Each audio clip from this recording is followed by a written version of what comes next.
আজ পূর্ব বর্ধমান জেলার চকদিঘি সারদা প্রসাদ ইনস্টিটিউশনে অনুষ্ঠিত হলো শিক্ষক পীযূষ কুমার পাত্র মহাশয়ের বিদায় সম্বর্ধনা। এই অনুষ্ঠানে উপস্থিত ছিলেন সভায় সভাপতি শ্রী রাজেশ্বর দে মহাশয় ও স্কুলের সভাপতি শ্রী রমেন দত্ত এবং শিক্ষক শ্রীযুক্ত সুধাংশ দাস মহাশয় এবং আরও অন্যান্য শিক্ষক শিক্ষিকাগণ।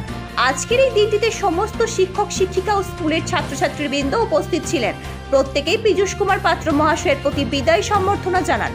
ছাত্রছাত্রী থেকে শুরু করে স্কুলের শিক্ষক সকলেই শিক্ষক পীযূষ কুমার পাত্র মহাশয়ের কর্মজীবনের প্রশংসা করেন এবং আরও বলেন, পীযূষ স্যার আমাদের কাছে ভগবান। এই অনুষ্ঠানের শেষে শিক্ষক অবসরপ্রাপ্ত পীযূষ কুমার পাত্র মহাশয় নিজের উদ্যোগে সকল ছাত্রছাত্রীদের দুপুরের লাঞ্চের ব্যবস্থা করেন। সর্বশেষ ছাত্রছাত্রীদের হাতে কিছু চারা গাছ তুলে দেন। চলুন আমরা শুনে নেব স্কুলের ভারপ্রাপ্ত শিক্ষক ও বর্তমানে কর্মরত শিক্ষক মহাশয় ও বিদায়ী পীযূষ পাত্র সম্পর্কে সাংবাদিককে কি জানালেন।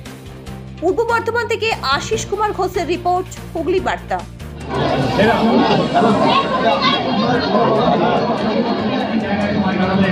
আমাদের যে রাজা চক্রবর্তী মহোদয়, ধন্যবাদ আমি রাখি। এরপর আমরা এরপর প্রিয়জন সম্পর্কে কিছু লিখে এনেছেন। আমি অনুরোধ করবো তাদেরকে থেকে বিদ্যালয়ে কাজ করেছেন, আগামী দিনগুলোতে আর আপনারা ওনাকে পাশে পাচ্ছেন না, এই বিষয়ে আপনারা বা আপনি কি বলবেন? হ্যাঁ, পীযূষদা অত্যন্ত কর্মী মানুষ ছিলেন।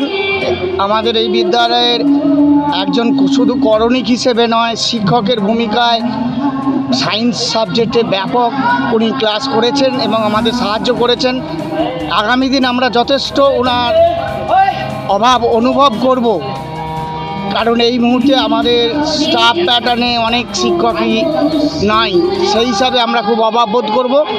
আশা করব সরকার পদক্ষেপ নিলে, নতুন টিচার রিক্রুট হলে স্কুল আবার ভালো জায়গাতে এসে যাবে।